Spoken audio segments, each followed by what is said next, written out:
Hello, this lecture is entitled Japan, the Second Sino-Japanese War, and World War II. Now, you're probably familiar with the history of World War II, but most likely it's from the American perspective.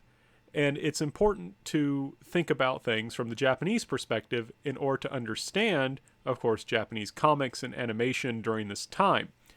And to do that, we have to think about this issue of naming and of years. So Americans, we call World War II, World War II. For us, it begins in 1941. And sometimes someone will say, well, what year did it really begin? And they'll usually talk about like 1939 and the invasion of Poland by Germany and the Soviet Union. Now, the thing is, for Asia, it's a little bit different. And in Asia, you almost have a case of nesting wars. So sometimes people will talk about the 15-year war from 1931 to 1945. Sometimes people will talk about the Second Sino-Japanese War from 1937 to 1945. I don't want us to get too hung up on years, but it is important to note some specific years so you can see as kind of checkpoints for how they influenced and impacted Japanese animation. It's also just important to understand how long the war was for Japan. If you count it from beginning of 1931, which I don't think I would really count because it wasn't full-scale war, but then you can come up with 15 years. But I definitely think you're getting a full-scale territory by 1937, definitely. And there were already some mobilization. So 1931 is not completely unfair, but definitely by 1937, in which case it's important to stress that Japan had been at war for 4 years before it attacked the United States at Pearl Harbor. That's a long time to be at war, right? That's a long time, especially for a country that wasn't all that economically well off. But let's get into a little bit more. Kind of gave you the overarching purpose of this. Let's get into a little bit more detail. So first of all, one thing we have to note, the first important year is kind of 1929 and the stock market crash. And that happened in the United States, of course, the stock market crash. So we tend to focus on that. But what's important to understand is that in the wake of the stock market crash, many countries, including the United States, engaged in protectionism. We wanted to prevent foreign imports coming into our country in order to save and protect American jobs. That's kind of the idea. A lot of countries did this. What does that mean? International trade dries up. International trade went way down during the Depression. That is a serious problem for Japan, because Japan was not self-sufficient in food, for example, and many resources such as oil. I think the United States supplied the majority, something maybe even 2/3 or 3/4 of Japan's oil. Japan had to trade for that internationally. And if Japan has trouble selling its goods abroad, it's not going to be able to get the foreign capital to buy things like oil, which were needed to keep the empire going. Now, one thing I should also point out is that these economic problems were uneven. In this image here, you have a very wealthy man who has gone to visit the geisha. And this geisha is complaining that she can't find his shoes. Of course, when you go into a nice Japanese restaurant in this time period, or even today, you take off your shoes because you sit on the floor. And so she complains she can't see because it's dark. So he lights a 5 yen, or I'm sorry, that's a 100 yen note. That would be about $50 in that time period. I certainly am not going to burn $50 now, but burning $50 then especially would be a lot of money. And he says, I'll help you. And he burns the money. So first of all, there's general economic problems. They impact the country unevenly, though. And what that means is some people are going to be very angry at the capitalist class who are doing quite well when other people are suffering. So there's economic problems. Now, there's a saying from China that the Japanese borrowed that says, rich country, strong army. You can't have a strong army without a rich country. If you don't have a strong economy, you can't have a strong army. So this made Japanese people feel insecure, right? If the world is increasing its emphasis on mechanized warfare and on strong navies that require lots of oil, and you're having trouble getting oil from abroad, getting international trade going, that's going to create problems not just economically, it's also going to make you feel insecure in terms of national defense. And one thing that's important we have to stress about Japan was an empire. It didn't just have to worry about the home islands. I mean, if you were just worried about the home islands, okay, you just build a big navy and you prevent an invasion.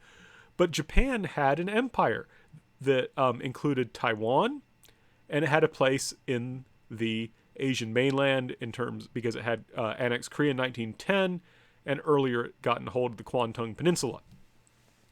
And so we have to understand that when Japan thought of national defense, it thought about defending its entire empire. It was believed that the complete entire empire was necessary for Japan's security. So one thing we want to stress, some people have talked about Japan practicing paranoid imperialism. In other words, Japan went out and seized other countries, such as Korea, because it was afraid someone else would gain influence and then use that to threaten Japan's position. So it sounds kind of contradictory to us, but from the Japanese perspective, they had to engage in imperialism for self-defense. So you'll see that in a lot of the animations in the comics, is there's this kind of fear that many Japanese people have. They feel surrounded, they feel threatened. So there's this idea that national self-defense means protecting the empire, right? Not just the home islands, but the entire empire. That's focused on the emperor, right? For the Japanese, it's impossible to think of a Japan without the emperor. Japan does not exist without the emperor. In a sense, if something were to happen to the imperial household, not just a single emperor, if you have, an emperor dies, you just get a new one, but something were to happen to the entire institution of the emperorship, then Japan kind of disappears. It's impossible in this time politically, at least among most Japanese, to think of Japan without the emperor. Communists, who were active in Japan, though they had a hard time organizing, of course wanted to get rid of the emperor, as did anarchists, but those people faced a lot of oppression and could not really operate legally. But there's this idea, right? We need security, and we can't get everything we need to maintain our empire, to maintain our army, to defend our empire, to maintain our navy, to defend our empire through international trade. So we need to focus on self-sufficiency. We need to make our empire self-sufficient. So we need to expand to get access to more resources. Where's the most logical place to expand? Well, into Manchuria. Right? Here's Japan here, here's Korea here. If you're not familiar with Manchuria, it is a part of China. It's the size, I believe, of like Germany, France, and maybe Spain combined. It's huge. It's a gigantic region that has a lot of natural resources. Much of China's economy during this time period was actually based around Manchuria. They were so rich in natural resources, including not simply things like coal, but also things like food. And remember, Japan did not have food security. So in 1931, the Japanese military will seize Manchuria. They do not have the central government's permission. It was basically a colonel and his buddies who are going to make this decision. But in 1931, the Japanese military will seize Manchuria. And it's important for understanding Japanese animation and comics during this time period to really understand the ideology that undergirded the empire. And you can kind of see it here. This says basically Japanese people, Chinese people, Manchurian people working together, establishing peace under heaven. And if I am reading the national costumes correctly, this is a Chinese girl, this would be a Manchurian boy, and this would be a Japanese boy. And so the idea that many Japanese held during this time period was having these different ethnic groups working together. Right? That's kind of the idea, this idea of integrating different kinds of people together into an empire. It's a little complex because they didn't actually annex Manchuria, but the basic idea here is that we are Asians. We're different ethnic groups among Asians, but we're all Asians. We need to unify together. But you'll notice something about this comic, or this cartoon. Notice, of course, that the Japanese boy is clearly the center. He's the tallest. He's the one in charge. So from the Japanese perspective, they are saving Asia for the Asians. They want to kick out Western imperialism, and they see themselves as liberators, but they will also discriminate against other Asians, leading to resistance. Right? We have to emphasize that. Now, Japan, you'll recall, was a liberal democracy that had a lot of freedom. But during this time period, that liberal democracy had a hard time dealing with Japan's problems. And expanding into Manchuria seemed like many Japanese people to be a good idea. It seemed to be something that would help them. And so this led to many people to support the military. And to give you an example of something of how this works, Prime Minister Inukai, this man right here, he tried to punish the military because they did sort of invade and take over Manchuria without the central government's permission. Like they didn't talk to the prime minister about it. They just did it. And he tried to criticize the army. The emperor of Japan criticized him instead, which forced him to resign. And then later on, men from the Japanese military assassinated him. I believe that was in 1932. He was assassinated. And this is a newspaper article covering that. And what's astounding is, by and large, public support was on the side of the military. They thought that the civilian government was failing them. They thought they needed a new solution to Japan's problems, and the military seemed to offer quick and easy answers. So this led to a general militarism in Japanese society. I want to stress this was popular, right? People felt more sympathy with the assassins than they did for poor Prime Minister Inukai. And I chose this image because I think it represents rising Japanese militarism, as well as its complex relationship with the West, because, it's Mickey Mouse with the Japanese flag. The military would continue to do basically as it pleased. After all, a prime minister, civilian prime minister, had criticized or had wanted to criticize the military, had been forced to resign basically by the emperor, and then had been assassinated, and people didn't seem to care, so that means the military can do whatever it wants. This would lead to the full-scale invasion of China in 1937, and the Japanese military would successfully seize large parts of China, including most of the important cities, but this did not end the Chinese resistance. So then what happened was the Japanese military decided that it needed to expand in order to get the resources it needed to win the China War.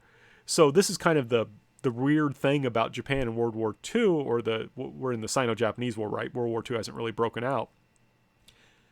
Is that Japan went into Manchuria to get more resources, then went to China to get more resources, but it wasn't able to beat China. And because of that, it wanted to expand more to get the resources to beat China. So basically it started to expand south in order to get oil and rubber and other things like that. Japan would occupy Vietnam, for example, and it was clear that it was staging its grounds to invade south into Malaysia and Indonesia, which were colonies of Britain and the Netherlands. The United States did not like this. We were very sympathetic to China, in part because a lot of American missionaries were in China, and they were writing back to Americans saying, look, the Japanese are doing terrible things here in China, and the Japanese did a lot of terrible things in China. They basically were frustrated they couldn't win the war, so they started engaging in terror bombing and the mass killing and brutal rape of civilians, things like that. So the Americans said, well, we're not going to sell you oil anymore to fuel your military aggression against China. And so Japan responded by attacking the United States at Pearl Harbor. Now, real quick, I just want to explain to us, this seems crazy today. Japan couldn't beat China, so what are they doing attacking the United States, right? And the answer was that Japan thought that they could basically launch a decisive strike at Pearl Harbor, weaken us, make it too costly for us to fight back, basically, and then we would enter into a negotiated settlement. They basically thought the Americans were weak. And I should point out this strategy had essentially worked when they fought Russia back in 1904 and 1905. The problem is the United States was not the Russia of 1904 and 1905. The United States had a strong economy and a relatively stable political system. So the United States was attacked at Pearl Harbor in 1941. That will, of course, lead lead the United States joining World War II on the side of the Allies. One thing I want to point out was the way, and this lecture is focused on Japan, but we need to also understand how Americans who are not Japanese are going to view Japanese, whether they're Japanese Americans or not, and they view them as basically a kind of racial type. So a Japanese, or as they would put a Japanese person is Japanese wherever they are. They are loyal to their race first and foremost. Doesn't matter if they're born in the United States. Doesn't matter if they don't really speak Japanese. They are going to essentially support Japan, and so we need to intern them. Interestingly enough, they never interned Japanese who were in Hawaii. They were too important for the economy to work there, so they were not interred, but they were interred in places like California. And if you're not familiar with this, basically the United States government just said, hey, all you Japanese people, you're going to go to live in a camp for several years, leave your home, sell off your business, and just spend a few years here. And it was really bad because I want to stress these Japanese people, or I should say people of Japanese ancestry, some were still Japanese citizens, others were American citizens, were put in these camps having committed no crime, right? They were put there because they were suspicious. Why were they suspicious? Simply because of their race. So if you look at American anti-Japanese propaganda, it tends to portray Japanese in with these kinds of facial features, right? There's usually the buck teeth, very slanted eyes, often eyeglasses. And it's interesting because it's basically, that's what Hideki Tojo, the prime minister of Japan for much of this time period, including during Pearl Harbor, that's kind of a caricature of what he looked like. But there was this kind of understanding, all the Japanese are the same. They're all the same as Hideki Tojo. And there's this idea they're kind of vermin and they're all the same, so we just need to kill them, or rather we need to exterminate them. During the war, on the Japanese home front, there is a lot of social control, right? Pretty much everything is censored. You are expected to not simply not oppose the war, you are supposed to actively support the war. There is a lot of rationing. I believe Japan actually had been rationing from like 1938 or 39 before they got into the war with the United States. So many Japanese people were having trouble getting food to eat. They were suffering quite a lot. The United States was engaged in large-scale bombing of Japanese cities, including firebombing. One firebombing raid on Tokyo in one night killed over 100,000 Japanese. Firebombing is very effective in Japan because at this time period, pretty much all the houses were made of wood and paper. That burns really nicely. And you can get a sense of how desperate the Japanese situation was in that they were training children to be able to fight back. Here they're being trained with bamboo spears. Other children were trained how to carry bombs to use to blow up tanks. So they were basically making kids into suicide bombers. So things in Japan were really bad. And then Japan loses the war. They get hit by the 2 atomic bombs. The Soviet Union will declare war and invade Manchuria. And that's basically the end for Japan. They don't really have any other choice but to surrender. And I chose this image on the right because it shows this kind of complex relationship with the United States. On one side, we were the enemy. And we did kill a lot of Japanese civilians. But for the most part, when the Americans came into Japan, we were relatively well behaved.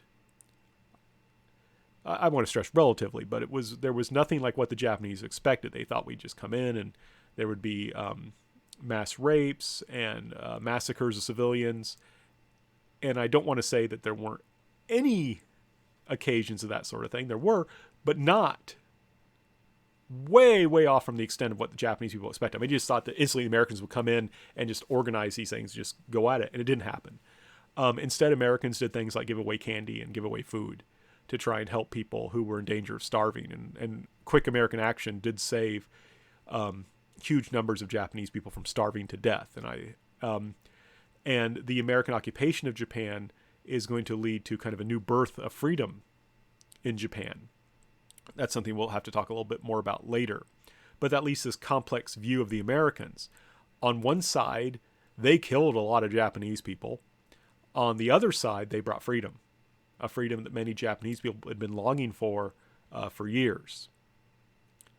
But that should give you enough of a kind of background information to understand the cartoons and animation from this time period.